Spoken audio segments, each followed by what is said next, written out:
एक बूढ़े सियार ने बताया अपने बच्चों को कि इन 4 लोगों की कभी भी मदद नहीं करनी चाहिए और अगर इन 4 लोगों की जो लोग मदद करते हैं वो हमेशा खुद दुखी जीवन व्यतीत करते हैं, वो हमेशा खुद संकट में पड़ जाते हैं।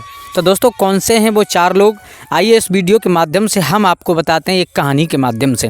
तो दोस्तों कहानी प्रारंभ करने से पहले आप लोगों से निवेदन है, अगर आप हमारे गजब ज्ञान यूट्यूब चैनल पर नए दर्शक मेहमान बंधु बन करके आए हैं तो प्लीज़ हमारे चैनल को सब्सक्राइब करें, हो सके तो अपने परिवार और दोस्तों को शेयर ज़रूर कर देना, क्योंकि इस वीडियो को सुनने से आज बहुत कुछ ज्ञानवर्धक शिक्षा प्राप्त होने वाली है। हम और आपको जीवन जीने की एक बहुत सुंदर कला सीखने वाले हैं।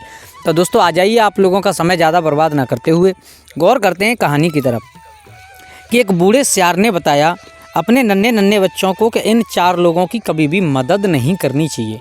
कौन से 4 लोग होते हैं, उनकी मदद हमें कभी भी नहीं करनी चाहिए, अन्यथा हमारे ऊपर ही संकट आ जाता है। तो आ जाओ गौर करते हैं। किसी जंगल में एक सियार का जोड़ा रहा करता था। प्राचीन काल की बात है। एक सियार का जोड़ा बड़े आनंद के साथ में रहा करता था। एक समय ऋतु अनुसार समय अनुसार उन सियार के जोड़ा ने अपने बच्चों को जन्म दिया। तो नन्हे नन्हे छोटे छोटे से बच्चे हैं, उनकी एक गुफा बनी हुई थी, यानी उनका एक जो घर था, एक जो मिट्टी का टीला था, उसमें उनका घर बना हुआ था। उसमें वो सियार का जोड़ा अपने बच्चों के साथ में बड़े आनंद के साथ में रहा करता था। मेरे भैया धीरे धीरे समय निकल रहा है, वो बच्चे धीरे धीरे बड़े हो रहे हैं। एक दिन पड़ोसी सियार, एक बुजुर्ग सियार था, वो उन बच्चों के साथ में खेलने के लिए, उन बच्चों के पास में रुकने के लिए आ जाता है। उन बच्चों के माँ बाप भी वहीं पर थे, यानी जो उनके माँ बाप थे, जो सियार और सियारनी। वहीं पर एक बुजुर्ग सियार जो पड़ोसी सियार था वो आकर के उनके घर में ही बैठ जाता है। मेरे भैया इधर उधर की बातें होती रहीं, समय बहुत निकला है। तब क्या देखा कि एक बच्चा घर से बाहर, यानी अपनी जो भाट थी, उसकी गुफा थी, उस गुफा से बाहर निकल करके चला है। तो बाहर उस बच्चे ने देखा है कि सामने से एक शेर आ रहा है और वो शेर एक 3 पैर से चलता हुआ चला आ रहा है। उसके पता नहीं एक पैर में क्या हो गया है, उसके ऊपर इतना संकट है कि आंखों से आंसू चल रहे हैं। वो शेर रोता हुआ उसी गुफा की तरफ जा आ रहा है और आकर के वहीं गुफा के किनारे बैठ जाता है। अब वो बच्चा एकदम डर से अंदर घुस गया और जब अंदर घुसा तो उसके माँ बाप थे बच्चे के और जो बुजुर्ग सियार था वो बैठा हुआ था। बच्चे ने वही बात कह दी उस बुजुर्ग सियार से, दादाजी एक बात समझ में नहीं आई, क्या अगर आप दोनों, आप और हमारे माँ बाप, आप सब लोग कह दो तो इस शेर के ऊपर कोई संकट है, इसके पता नहीं क्या पैर में कुछ लगा हुआ है, 3 पैर से चल कर के आया है, अब उससे चला नहीं जा रहा है, आकर के हमारे तुम्हारी गुफा के द्वार पर आकर के बैठ गया है। तो वो बुजुर्ग सियार कहने लगा है, बेटा तुम अभी बच्चे हो, तुमने जीवन जीने की कला नहीं सीखी है, तुम जीवन जीने का तरीका नहीं जानते हो, जंगल का राज नहीं जानते हो, जंगल राज क्या होता है। बेटा सुनो, मैं तुम्हें बता रहा हूँ, चाहे आप कुछ कर लेना संसार में, जीवन में, लेकिन इन 4 लोगों की कभी भी मदद मत करना। बोले कौन से 4 लोग हैं? तो आज उस बुजुर्ग सियार ने बताया, बेटा सुनिए, 4 लोगों की मदद कभी मत करना। मैं आपको एक कहानी सुनाता हूँ, तब तक वो शेर भी द्वारे से चला जाएगा। तो उस बुजुर्ग ने और उस सियार के बच्चे को, उस बुजुर्ग सियार ने सियार के बच्चे को कहानी सुनाना प्रारंभ किया है। बेटा ध्यान दे करके सुनिए। प्राचीन काल की बात है, किसी राज्य में एक राजा निवास करता था और वो राजा ऐसा था कि उसके घर में किसी भी बात की कोई कमी नहीं थी, लेकिन उसके जो घर में एक पुत्र पैदा नहीं हुआ। वो राजा जंगल में बैठ करके रो रहा था तो एक संत वहीं से निकल करके गए। उन संत ने कहा, महाराज आप अगर राजा हो और अगर आप ही रोओगे तो प्रजा के आंसू कौन पोंछेगा। मेरे भैया इतना सुनकर के वो राजा ने अपने आंसू पोंछे। उसके बाद में कहा, महाराज मैं इसलिए नहीं रो रहा हूँ, मेरे ऊपर कोई संकट नहीं है, किसी भी प्रकार का दुख नहीं है। दुख है तो केवल एक बात का है कि मेरे राज्य को चलाने वाला मेरे मरने के बाद कोई नहीं है। इस राज्य को कौन चलाएगा, इस राज्य का विनाश हो जाएगा। कहने का मतलब मेरे घर में एक बेटा का जन्म नहीं हुआ। उस संत ने समझाया, राजा रोना, पुत्र देना न देना, दे करके छीन लेना, ये सब भगवान की माया है। इतना हिरासा हो रहे हो, इतने दुखी हो रहे हो, तो हम तुम्हें वचन देते हैं कि तुम्हारे घर में एक नहीं 4 बेटाओं के जन्म होंगे, लेकिन होंगे तब कि साधु ने अपनी झोली से निकाल करके एक फल दिया और कहा कि इस फल के 4 टुकड़े करना और अपनी रानियों को, जो तुम्हारे घर में 4 रानी हैं, उन 4 रानियों को खिला देना, लेकिन इतना ध्यान रखना किसी के बाँट में ज़्यादा कम नहीं, बराबर बिल्कुल टुकड़े करना है। बोले ठीक है। मेरे भैया संत के पैर छू करके, संत का आशीर्वाद लेकर के वो राजा अपने घर पहुँच जाता है और जैसे ही घर पहुँचा उसने उस फल को निकाला, रानियों से कहा आप स्नान ध्यान कीजिएगा। चारों रानियों ने स्नान ध्यान किया। फिर उस राजा ने उस फल को निकाल करके काटा और काटने के बाद उस फल को एक एक टुकड़ा रानियों को दिया है और कहा कि संत की कृपा से इस फल को खाने से तुम्हारे उधर से एक एक बेटा का जन्म होगा। मेरे भैया कहते हैं ना कि भगवान अपना वचन हटा लेते हैं, लेकिन कभी भी अपने भक्त का वचन खाली नहीं जाने देते। उस संत की कृपा से उस फल को खाने से उस राजा के आंगन में एक नहीं 4 बेटाओं के जन्म हुए हैं। अब आप लोग अंदाज लगाना, जिस आंगन में एक भी बेटा ना हो, उस आंगन में 4 बच्चों के जन्म हो तो कितनी खुशी होगी। अब राजा बहुत मगन है, बहुत खुश है, लेकिन कुछ ब्राह्मणों को बुला करके उन चारों बेटाओं के नामकरण संस्कार करवाए गए हैं। तो चारों बेटाओं को नामकरण संस्कार हुआ। उसके बाद में ब्राह्मण ने एक बात कही है, राजन, जब ये तुम्हारे बेटा बड़े हो जाएं तो बड़े होने के बाद एक चीज़ का ध्यान रखना है कि इनको एक बात सिखानी है कि चाहे आप किसी भी दिशा में चले जाएं, चाहे किसी भी दिशा में घूमने के लिए चले जाएं, लेकिन उत्तर दिशा इनके लिए इतनी खतरनाक है कि अगर ये उत्तर दिशा में जाएंगे तो इनको बहुत कुछ कष्ट झेलना पड़ेगा। बोले ठीक है, कोई बात नहीं है, जब ये बेटा बड़े होंगे तो हम इन्हें समझा देंगे। मेरे भैया वो सियार समझाता है, बुजुर्ग सियार उस बच्चे को, बेटा ध्यान दे करके सुनना, इन 4 लोगों की कभी मदद मत करना। कौन से 4 लोग हैं, आइए बताते हैं अब हम आपको। जब कुछ समय बाद धीरे धीरे वो बेटा बड़े हुए तो एक दिन अपने अपने घोड़ाओं पर सवार होकर के वो चारों राजकुमार और जंगल में शिकार खेलने के लिए चले हैं। पिता को वही ब्राह्मण वाली बात याद आ गई और उसने कहा है, बेटा आप चाहे किस दिशा में चले जाना, लेकिन आप उत्तर दिशा में मत जाना। बोले क्यों? बोले इसका राज मुझे भी नहीं मालूम है, लेकिन ये मुझे मालूम है कि उत्तर दिशा में जाओगे ये तुम्हारे लिए सही नहीं है। मेरे भैया अब क्या था, नौजवान बच्चे हों तो माँ बाप की बात कहाँ मानते हैं, और वो लोग तभी दुखी रहते हैं जब माँ बाप की बात नहीं मानते हैं। अब क्या था, वो धीरे धीरे अपने घोड़ा पर सवार होकर के बढ़ने लगे हैं। बढ़ते चले गए तो क्या देखा कि रास्ते में और उसी उत्तर दिशा की तरफ उनके घोड़ा मुड़ गए हैं। मेरे भैया उत्तर की दिशा की तरफ बढ़ते बढ़ते चले जा रहे हैं तो आगे क्या देखा है कि एक सरोवर है और उस सरोवर में 4 परियां स्नान कर रही हैं। बहुत सुंदर परी हैं, चारों स्नान कर रही हैं। उन राजकुमारों ने उन चारों परियों को देख लिया और जब चारों परियों को देखा, उन परियों ने विचार किया है कि इन मृत लोक के लोगों ने हमें देख लिया है, तो अब ये पता नहीं एक के बाद 4 से कहेंगे, सब जगह हमारी बात खुलेगी, इन सबको मार दीजिएगा। लेकिन उनमें जो सबसे छोटी परी थी, उस सबसे छोटी परी ने छोटे राजकुमार को देखा तो वो उसके ऊपर मोहित हो जाती है। अब उसने बात बदल करके कहा है अपनी बहनों से, बहनों सुनो, इनको आप अभी मत मारो, काम करो, इनको बंदी बना करके अपने साथ लिए चलते हैं, वहाँ पर इनको रखेंगे, किसी दिन जब अच्छा कोई मुहूर्त, अच्छा कोई शुभ समय होगा तब इनको मारेंगे।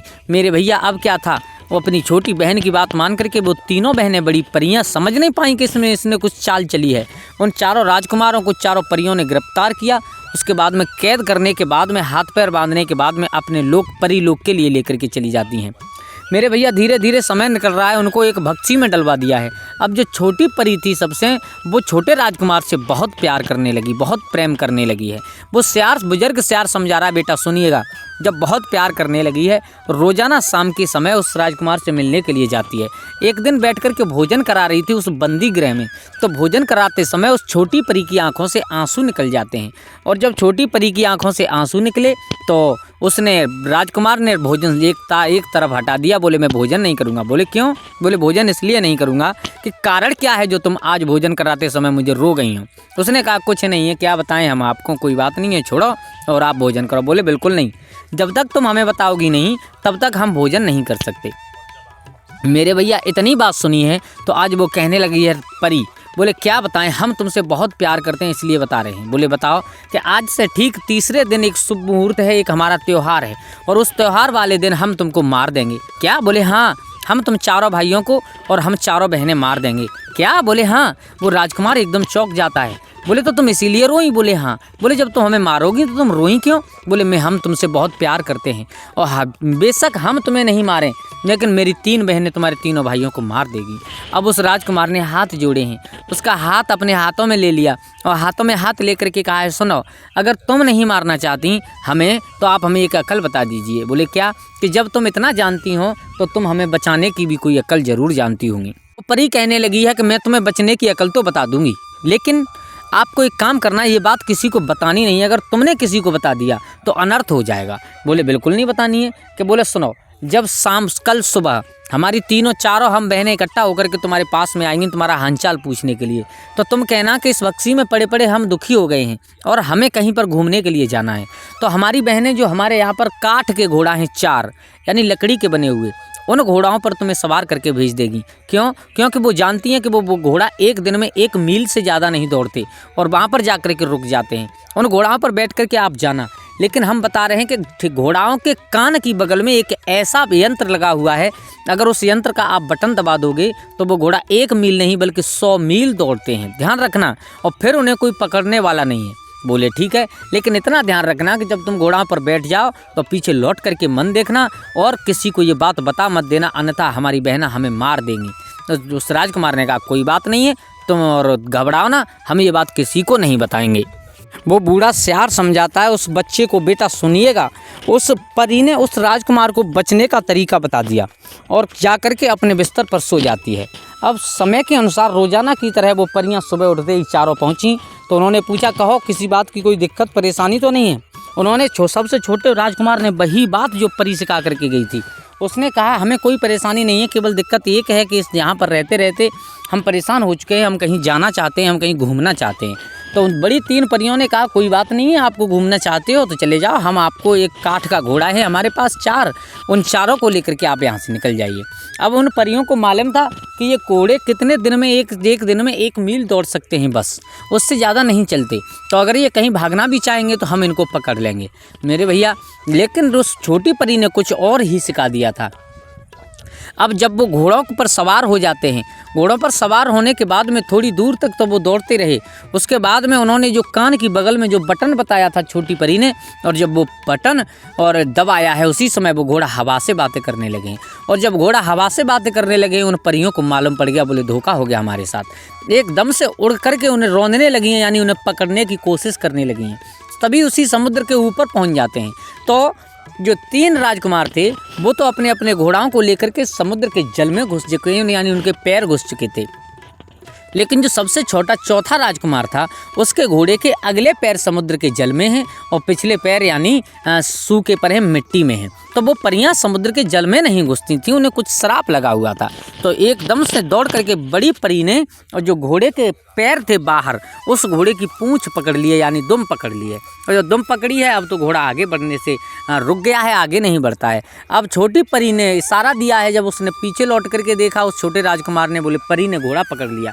3 राजकुमार तो आगे निकल गए, अब वो सबसे छोटा था। जब पीछे लौट करके इशारा दिया है कि अब क्या करें हम, तो सबसे छोटी परी जो सबसे छोटी थी उसने इशारा दिया है कि एक काम करो, अपनी तलवार निकालो और इस घोड़े की पूंछ काट दीजिए, अन्यथा तुम्हारे मांस को ये 12 बीघा में फैला देंगी, तुम्हें जिंदा नहीं छोड़ेंगी।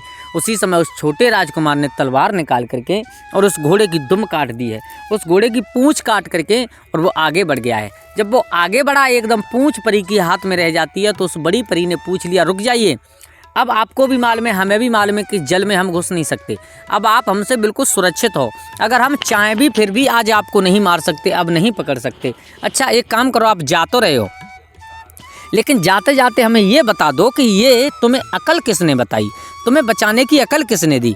तो वो छोटा राजकुमार ने बगैर सोचे समझे कह दिया, बोले ये जो अकल बताई है ये बताई है तुम्हारी सबसे छोटी बहन ने, जो सबसे छोटी परी है उसने। मेरे भैया इतनी बात सुन करके वो तीनों परियां उस छोटी बहन के ऊपर टूट पड़ी हैं, उसे मार दिया है। तो आज उस बेवकूफ़ की वजह से उस छोटी परी की जान चली जाती है। तो दोस्तों इस कहानी से क्या सीखने के लिए मिला, वो बूढ़ा सियार समझाता है, सुनो, जो बेवकूफ़ लोग होते हैं उनकी कभी भी मदद नहीं करनी चाहिए, और जो मदद करते हैं तो वो लोग खुद ही संकट में पड़ जाते हैं। और दूसरी बात, जो लोग हमें खुद मारने के लिए, जो यानी हमारे दुश्मन होते हैं, जो खुद हमें मारने के लिए घूम रहे हैं, उनकी कभी मदद नहीं करनी चाहिए। अगर सियार के बच्चे को वो सियार समझा रहा है कि अगर तुम इसकी मदद करने गए तो ये मेरा वादा है, ये आपको मार करके खा जाएगा। लालची लोगों की कभी मदद नहीं करनी चाहिए और क्रोधी लोगों की कभी मदद नहीं करनी चाहिए। तो उस बूढ़े सियार ने बताया कि इन 4 लोगों की कभी भी इंसान को मदद नहीं करनी चाहिए, और जो लोग मदद करते हैं वो कभी भी जीवन में सुखी नहीं रहते, उनके ऊपर खुद संकट आ जाता है। तो दोस्तों बहुत बहुत धन्यवाद, आप लोगों ने वीडियो को पूरा देखा। अगर कहानी अच्छी लगी हो तो प्लीज़ हमारे चैनल को सब्सक्राइब करें। धन्यवाद।